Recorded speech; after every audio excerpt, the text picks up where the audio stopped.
Can you guys see me? Can you guys hear me? Oh my God. Hello, everybody. This is so funny. Guys, this is the first time I'm ever going live on YouTube. Good morning. It's 9:45. I'm back in LA. And I think Toronto is 9, 10, 11, 12, 12:45. Thank you so much for being here. This is so fun. Oh my gosh. I literally was talking to my manager earlier being like, I feel like no one's gonna go on my stream, but this is so cute. I feel like this reminds me of like catching up with like a group Zoom call. This is so fun. Wait, this is really cute.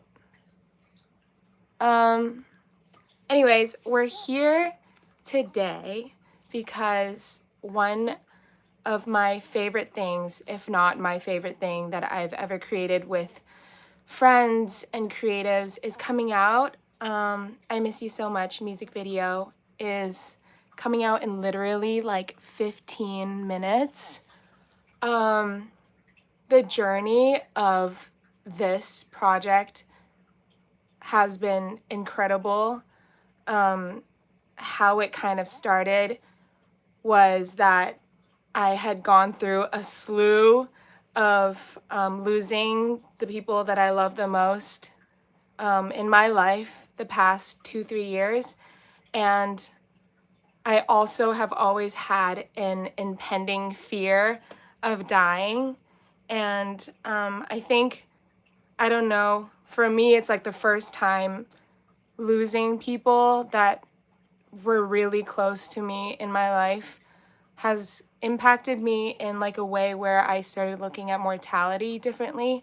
And so that's kind of how this whole thing started. I know it sounds really morbid, but I started coping with it by writing these 3 songs about losing my dad, having my mom being the one person in this world that I feel closest to, and having that anticipatory fear of her leaving this world before me, writing about that and just the love I have for her, and also encapsulating this entire feeling of being scared that, you know, my pet, my dog is not gonna live as long as I can live.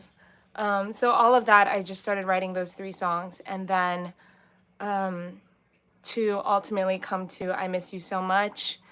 And my very good friend Chris, the director, and his team, his family, bringing all these people together to create this mini movie essentially has absolutely just been a dream that I feel like I have yet to wake up from. So I'm super, super excited to share with you guys in like 10 minutes that this thing that we've been working on. And yeah. Hola from Brazil. Oh my God, guys, I made it. Someone once told me, because I was like, why do people say come to Brazil? And wow, there's someone here from Brazil. I feel hello. Can you tell us about the costume design? Derek asks. The costume design, guys, the costume design was probably, if not one of my favorite elements of this whole project. Chris's wife, Maggie, Chris, the director for the video, his wife, Maggie, is an absolute darling and visionary for outfit and especially crochet. And also we worked with the stylist. Her name was Megan, out of Toronto. They both came together and we were chatting, we were sharing just ideas of how to make this very real world feeling but make it very surreal. And yeah, it was a collaboration between Megan, her pulls, and Maggie, all of the crocheted knitting elements that you're going to see in the video was handmade by Maggie, and literally she did it in a matter of like a week. There's this very involved headpiece, gesture piece that literally did not exist prior to the video. This was all Maggie. Maggie for the win. And also, this is kind of unrelated, but this weekend I'm going to be performing at Head in the Clouds, and she also made this very elaborate headpiece that I'm going to be wearing at Head in the Clouds in Pasadena. So it's kind of crazy. The amount of people that were on this project is mind-blowing to me. But also, it really takes a village, and that was the village of people. But yeah, I'm really excited for you guys to see the outfits in this video. And there's a very elaborate corset as well. It's silver. It looks like super knight armor like, and that's like a one-of-one piece from this designer that I am absolutely in love with. Their name is Niels Perret. I'm not sure. I think they're based out of France or Paris, but I remember seeing this one-of-one piece where I think they lent out for like a drag show. But I saw it and I was like, I need to see this as like a space suit.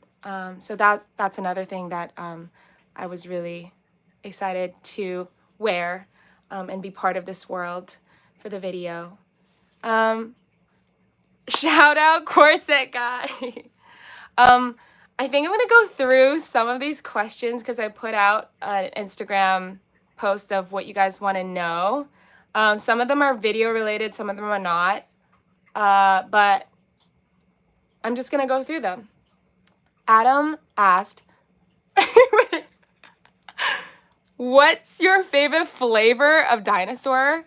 Flavor of dinosaur? I think my favorite flavor of dinosaur is dino nuggets, right? That's like the only one that's like edible.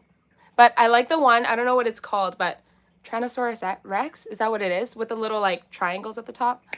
Yeah, that would be my favorite dinosaur because they look like they have tortilla chips sticking out of their bodies.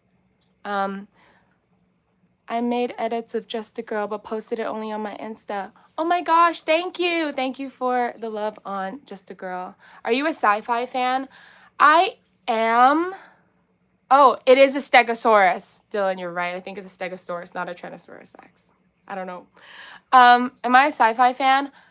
I feel like I wouldn't call myself like a sci-fi fan because I couldn't name like a bunch of sci-fi movies off the top of my head, but I've always been a fan of Alien, like the Alien series, if that says anything. I'm gonna go through, what is the inspo behind your aesthetic and art associated with your hamster, with your music, brackets, hamster? I love that this person, Mike already knew the answer. A lot of my music is inspired by my hamster. My various hamsters I've had throughout the years. I feel like I tend to have, I tend to have little like hamster nuggets throughout wherever I'm staying.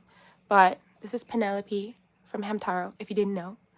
But especially in the video, I like don't want to give too much away, but the whole idea behind Paging Boo Boo is I was never really close to my dad, and when he passed, I couldn't even after his passing, I couldn't find a way to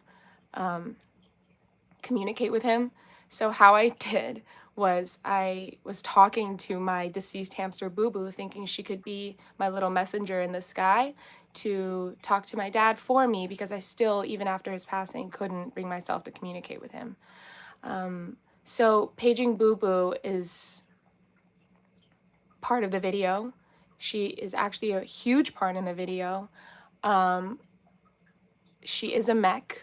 She is some sort of a spaceship, and yeah, that's all I will say. It's pretty sick. But yes, my hamster, especially Boo Boo, serves as a big inspiration to a lot of things that I do, creatively, especially music-wise. How do you come up with songs? Like, I know it's based on your thoughts, but like, what are the awakenings? The awakenings are honestly sometimes a lot to do with Boo Boo. I'll have I'll have these like random thoughts, very children book like thoughts while I'm just like walking around. I'll be like for example, last December when I released these 3 songs and we wanted to host a little get together for friends to come listen to the music.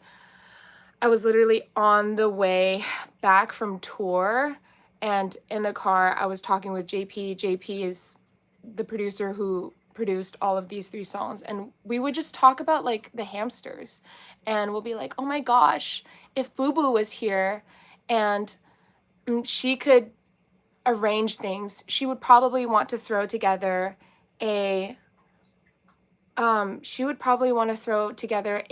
spectacular.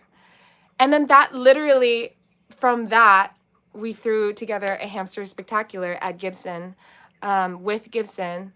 And so, yeah, this is another like one of those hamster awakenings that go on in our heads, and we speak them into existence and we act on it. Who is JP? JP the best. JB Weld. JP, he also goes by Full City Rebake. He will be credited as Full City Rebake, but he is the mastermind of all things musical behind this project and a lot of the music that I make. How do you find the words to fully articulate your feelings through lyrics? That's a hard question. How do I find the words? I think lately what I've been doing in my this chat, you guys are hilarious. JP stands for J the best. I love this. Going back on that question, how do I find the words to fully articulate? Lately, I think in my songwriting process, I've been starting with one general idea. Like I'll start with one word and work around that word. So, yeah, I guess that's what I've been doing lately. Kels, what's the snack of choice to watch your music videos? Ooh. What's a snack of choice? I want to say Dunkaroos. If you could get, oh wait, it's either Dunkaroos or Dino Nuggets to stay within the theme of this chat. Dino Nuggets, yes. Let's see, what other questions? Songwriting process. What is this universe called? I would call this universe Boo Boo Universe. Easy. Tostitos with or without salsa? With salsa, unless you have the lime flavored Tostitos. Hi from Germany. Boo Boo verse. Okay, I think last question, because then it's gonna get premiered in like a minute. Last question, I think it's a good question we'll end on. What's the most goated hamster color? The most goated hamster color is any winter white that still has the ability to change colors and notice the seasonal changes. So they'll turn white in the winter and then go back to their default striped color in the spring. This is perfect timing because my dog is whining. Because we can't wait for the video to come out. Thank you so much for tuning in to my first live ever. This feels really cute. I may want to start like a Discord or something after this because this is really cute. Yes, they change colors. Please enjoy the video. I will see you guys later. Bye.